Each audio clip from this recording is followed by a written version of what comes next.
ഒരു ബിസിനസ് മീറ്റപ്പിന് വേണ്ടിട്ട് വയനാട് പോയ വ്ളോഗ്. നമുക്ക് എന്താ പരിപാടി എന്നൊന്നും അറിയില്ല. ബല പിടിച്ചാണ് കൊണ്ട് നമ്മൾ നല്ല ക്രിസ്ത്യനിസ്റ്റ് ഇതെല്ലാം നായ്ക്കളായിട്ട് കജ്ജാനായപ്പത്തിന് അങ്ങനെ നമ്മൾ ബിസിനസ് പരമായിട്ടുള്ള ഒരു ക്ലാസ്. ബിസിനസിന്റെ കാര്യം പറഞ്ഞപ്പോഴാണ് നമ്മൾ ജൂലൈ 26 തീയതി നമ്മൾ ചൈന സിൽവാൻ ഗ്രൂപ്പിന്റെ കൂടെയാണ് നമ്മൾ ഈ ബിസിനസ് ട്രിപ്പ്. ചൈനയിലുള്ള പുതിയ പുതിയ ബിസിനസ് ഐഡിയാസ് നമ്മുടെ നാട്ടിൽ കൊണ്ട്. ചൈന എന്ന് പറഞ്ഞ ഒരു ലോകം നമ്മുടെ നാട്ടിലുള്ള സാധനങ്ങൾ തന്നെ ഇവിടെ കൊണ്ട് നൽകിയിട്ട് കാര്യം ഡിഫറന്റ് ആയിട്ട് എന്തെങ്കിലും കൊണ്ട് ഇന്നാലോട് വിജയിച്ചു. ടിക്കറ്റ് ബുക്ക് ചെയ്യാൻ വേണ്ടിട്ട് താഴെ കാണുന്ന നമ്പറിലാണ് വിളിച്ചു. ഇപ്പൊ തന്നെയാണ് വിളിച്ചോളൂ, കാരണം വിസ പ്രൊസീജിയേഴ്സിന് കുറച്ച് പണി. അപ്പൊ ജൂലൈ 27 ഞാനും വരും. കൂടുതൽ വിവരങ്ങൾക്ക് താഴെ കൊടുത്ത നമ്പറിലാണ് വിളിച്ചത്. അത് കഴിഞ്ഞ് പള്ളക്ക് വെച്ചിട്ട് ഒരു ഹോട്ടലിൽ തപ്പി. അതിലാണ് ഈ ചേച്ചി മാലാകനെ പോലെ ഹോട്ടലിലെ ബോർഡും കാട്ടി നമ്മൾ വലിയ പ്രതീക്ഷയൊന്നുമില്ല. അതാണ് കയറി ഒരു ഇല കൊടുന്നാണ് പിന്നെ കൂട്ടാനൊക്കെ പാടെ കൊടുന്നാണ് കൂട്ടാൻ നിന്നുകാണ്ട് തന്നെ ചക്ക മൂട് അതിക്ക് കുറച്ച് മീൻകറി വെച്ചു. ആ കൂട്ടാനൊക്കെ ഓരോന്നോരോന്നായി എടുത്തുകൊണ്ട് ആ മീൻ പൊരിച്ചും കൂടിയാണ് കൂട്ടിയിട്ടാണ് കുഴച്ച് തിന്നാലും. എന്നോട് പറയാലോ മുത്തേ, നമ്മൾ തൊള്ളക്കും വള്ളക്കും ഹൈ റേഞ്ചിൽ മഴ പെയ്യുന്ന ഒരു ഫീൽ. പിന്നെ അവിടുത്തെ ബീഫും കൂട്ടിക്കാണ്ട് ഒരു പുടിയാണ്. ഇപ്പൊ മനസ്സിലായി കടന്റെ ലുക്കിലല്ല വർക്കിലാണ്. കടയും പരിസരം ചില്ലറക്കാരനല്ല. ഇവിടെ ആരൊക്കെ വന്ന് തിന്നിക്കണെന്നൊന്ന് കേട്ടോ.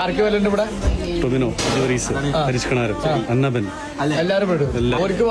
ബീഫ്, മോരുകറി. സ്പോട്ട് വരുന്ന വയനാട് കുറുവാദ്വീപിൽ പോകണം. വേണമെങ്കിൽ ഈ നമ്പറിലൊന്ന് വിളിച്ചു നോക്കി. മസ്റ്റ് ട്രൈ സാല ഇത് തിന്നാനായിട്ട് ഇങ്ങോട്ട് വന്നാലും നഷ്ടമല്ല. എല്ലാ കാര്യം എന്നാ ബാക്കി നാളെ.